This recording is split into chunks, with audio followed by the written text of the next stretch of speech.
कहते हैं हर मोहब्बत खूबसूरत होती है, लेकिन अगर वो मोहब्बत किसी इंसान से नहीं, किसी अदृश्य साए से हो जाए तो वो मोहब्बत नहीं, मौत बन जाती है। और आज रूहाना की जिंदगी में वही मौत दस्तक देने वाली है। रात के 12 बजते ही वो साया फिर लौट आएगा, कभी फुसफुसाहट बनकर, कभी छाया बनकर, और रूहाना समझ नहीं पाएगी कब ये उसकी दुनिया में घुस गया। आज की रात कुछ ऐसा होने वाला है जो रूहाना की किस्मत हमेशा के लिए बदल देगा। अगर आपको ये कहानी पसंद आई तो वीडियो को लाइक करें, चैनल सब्सक्राइब करें और शेयर करना ना भूलें। गांव की संकरी गलियों में एक पुराना मिट्टी से लिपा पुता घर था। उसी घर में रहती थी रूहाना। गांव वाले अक्सर कहते, लड़की जवान हो गई है, अब इसे ब्याह देना चाहिए। घर के लोग भी यही बात रोज उठाते, लेकिन हर बार जब मां या अब्बू उससे शादी का जिक्र करते, रूहाना का चेहरा पीला पड़ जाता। वह धीमी आवाज में कहती, अम्मी, अब्बू, मैं शादी नहीं कर सकती। मां हैरान होकर पूछती, क्यों नहीं कर सकती बेटी, क्या तेरी नजर किसी पर है? लेकिन रूहाना बस चुप रह जाती। असल में रूहाना के पास एक ऐसा राज था जिसे उसने कभी किसी को नहीं बताया। हर रात जब पूरा गांव गहरी नींद में सोता, वह चुपके से घर की सीढ़ियां चढ़कर छत पर पहुंचती। ऊपर आसमान में चांद चमक रहा होता, हवा में हल्की ठंडक घुली रहती, और तभी उसकी आंखों के सामने वो अदृश्य इंसान आ खड़ा होता। गांव के किसी और को वह नजर नहीं आता, लेकिन रूहाना की आंखों में उसकी साफ झलक थी। उसका चेहरा धुंध से बना हुआ लगता, उसकी आवाज किसी गहरी गुफा से आती गूंज जैसी।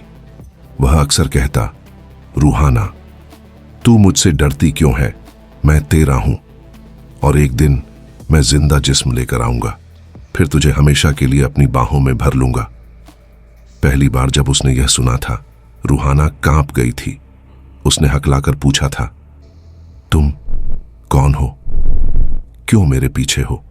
वह सिर्फ हंसा था, एक ऐसी हंसी जिसमें रहस्य और डर दोनों घुले थे। उसने धीरे से कहा था, तेरी आंखें अलग हैं, तू मुझे देख सकती है, बाकी सब अंधे हैं। तू मेरी है, सिर्फ मेरी, और याद रख, अगर तूने किसी और से शादी की तो तेरी सांसें हमेशा के लिए थम जाएंगी। उस रात के बाद से रूहाना हर रोज आधी रात को छत पर जाने लगी। उसका दिल डर से भर जाता, पर किसी अनजानी ताकत से खींचकर वह वहां पहुंचती। गांव वालों को भी अब शक होने लगा।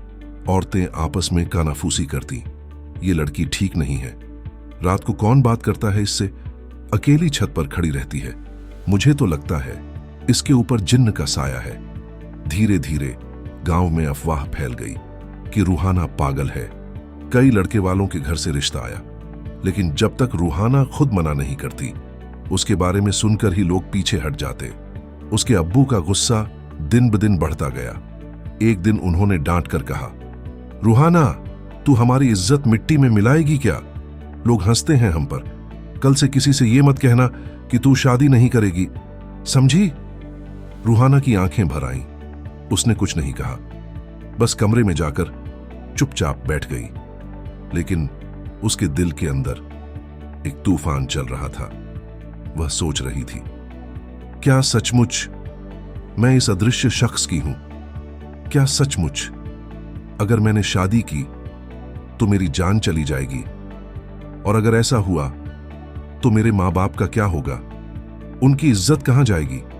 उस रात जब घड़ी ने 12 बजाए, रूहाना फिर से छत पर पहुंची। चांद की रोशनी में उसका चेहरा और भी उदास दिख रहा था।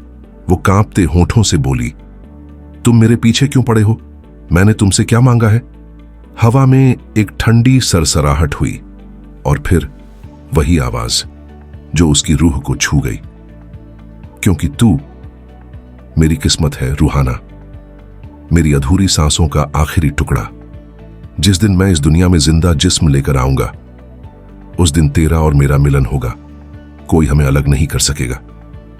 रूहाना की सांसें थम गईं। वो कांपते हुए बोली, और अगर मैंने किसी और से शादी कर ली तो?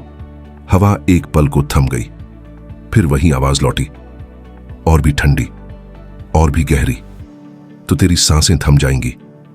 और तेरा जिस्म मेरी कब्र में दफन हो जाएगा। रूहाना के होंठ कांपे, उसकी आंखों में डर और आसमान में सन्नाटा। वो फुसफुसाई, हे अल्लाह, मुझे इस अंधेरे से बचा ले। लेकिन जवाब में सिर्फ हवा की वो हंसी गूंजी जो उसकी रूह तक को हिला गई। दिन बीतते गए। गांव में बस एक ही चर्चा थी, रूहाना शादी से इनकार क्यों करती है। अब्बू का सब्र टूट गया। उन्होंने गुस्से में कहा, रूहाना, अब तेरे इनकार से काम नहीं चलेगा। इस बार मैं तुझे अपनी मर्जी से ब्याह दूंगा। बस। रूहाना कांप गई। उसकी आवाज टूटी हुई थी, अब्बू प्लीज ऐसा मत कीजिए। लेकिन अब्बू गरज उठे, बस बहुत हो गया। उस रात हवा फिर वही कहानी लेकर आई। छत पर अंधेरे में वो मौजूद था। मैंने तुझे चेतावनी दी थी रूहाना, तूने किसी और का हाथ थामा तो मौत तेरे दरवाजे पर होगी। रूहाना कांपते हुए बोली, मैंने किसी को नहीं चुना, मेरे घर वाले जबरदस्ती करना चाहते हैं। हवा फिर खामोश हो गई, लेकिन वो खामोशी किसी तूफान से भी ज्यादा डरावनी थी। अगली सुबह गांव में एक नया चेहरा आया। आरिफ, पास के कस्बे से आया हुआ, पढ़ा लिखा, शरीफ लड़का। उसके घर वालों ने रूहाना के अब्बू से रिश्ता मांगा था। मां मुस्कुराई, बेटी ये रिश्ता बहुत अच्छा है, लड़का नेक है, पढ़ा लिखा है, तेरा नसीब खुल जाएगा। रूहाना का चेहरा पीला पड़ गया, दिल जोर से धड़कने लगा। उसे वो आवाज याद आई, तेरी सांसें थम जाएंगी। उसने कांपते हुए कहा, अम्मी मैं ये रिश्ता नहीं कर सकती। मां भड़क उठी, बस करो रूहाना, तुझे किस बात का डर है? क्या तुझे अपनी मां बाप की इज्जत प्यारी नहीं? रूहाना चुप रही। उसकी आंखों से आंसू बहने लगे और हवा में वही अदृश्य हंसी फिर से गूंज उठी।